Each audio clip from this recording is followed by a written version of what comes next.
Hello folks, I thought I'd try something a little bit different this time. Anyone who's seen my DeviantArt gallery probably remembers this Princess Sally figure that I made by repurposing a Polly Pocket. But one thing that always upset me about this was that she's 4 inches tall and the Sonic figures from Jazzwares are 3 inches tall. So I've been trying to find another figure that I could customize into a proper Princess Sally which would fit with the other Sonic figures. And Jazzwares has delivered again with this Astro Boy. As you can see, I've disassembled Astro Boy down to his component parts. His feet, they can be interchanged with rockets, so they're removable. These are his legs, the torso, and the head. As you can see, I've already cut off the little hair points, because if I were to mold around them, it would be very large and unpleasant to look at. Okay, I also have a spare Polly Pocket vest, which I can make into another Princess Sally vest. And I'm going to hope to chronicle the creation of this particular one just to see how it turns out. Okay, I have just finished applying the clay. As you can see, for the legs I attached the tail and the belly patch. The torso has her belly patch as well. And, most intricate of all, the original head has been covered in clay into as approximate a bust of Princess Sally as I could make. She has a mouth this time. My first one didn't have a very good mouth. And I'm hoping, and the next step is going to be baking them in the oven. Now, usually you boil cure the clay in this situation, but I think that for the 10 minutes or so that it'll take to cure, I think the body will hold up. And to be sure that I'm not going to accidentally melt anything, first I'm going to set them onto this dry sponge so they won't directly be touching the hot metal in the oven. Okay, so 15 minutes in the oven. And here they are, fresh after baking. They don't really look any different, but as you can see when I touch them, they don't deform or change shape because the clay has hardened. And as you can see, Astro Boy has not melted, which is a good thing.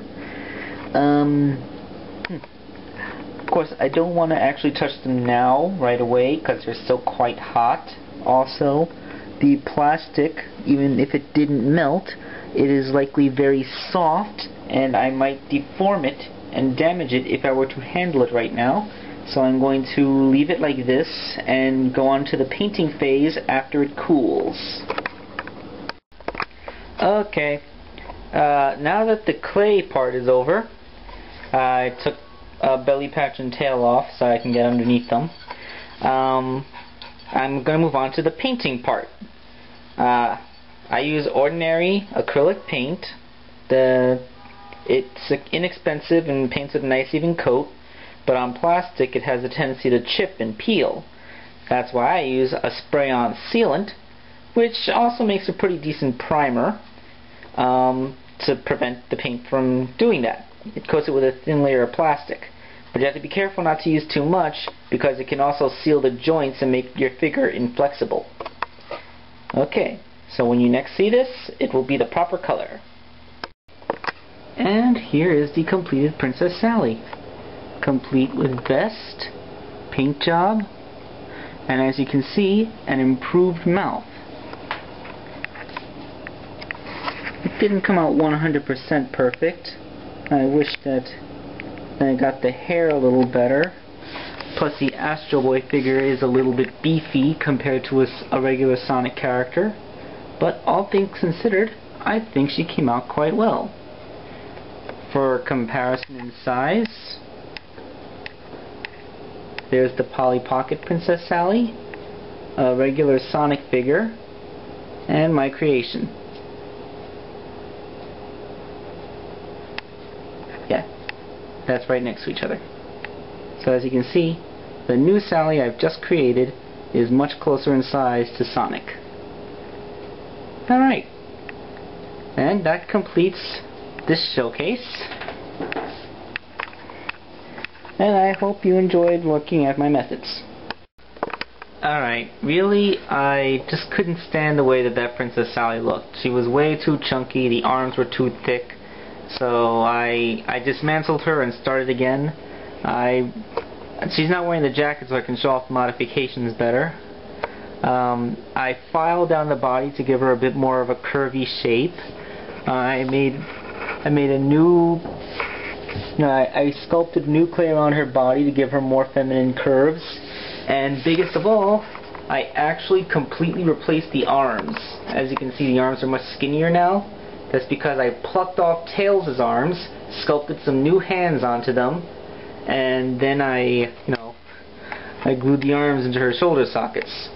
Unfortunately, she's no longer movable at the shoulders because they're glued in, and the Astro Boy pegs were much bigger than the Tails pegs, so they didn't quite slot. But appearance-wise, it makes it look much better, and it makes a great shelf display. As you can see, I'm showing her next to the old Sally just for comparison's sake. I think I got the face a little better, but the hair on the first doll definitely came out better. It has more lift to it.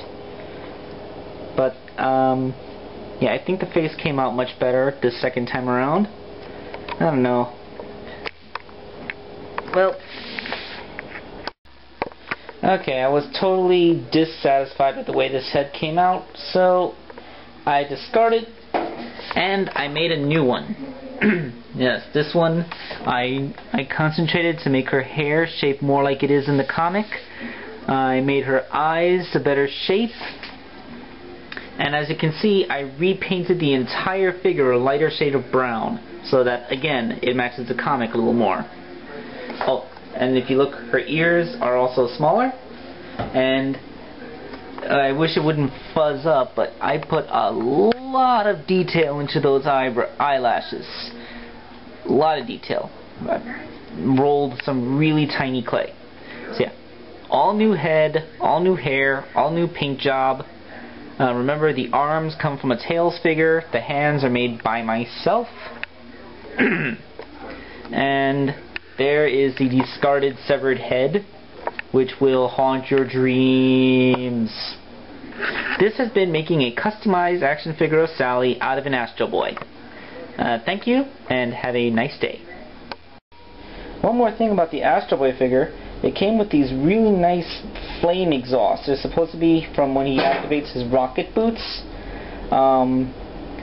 Although, I'm thinking, if Jazzwares ever releases a Blaze the Cat figure, these would be really nice to make her fire.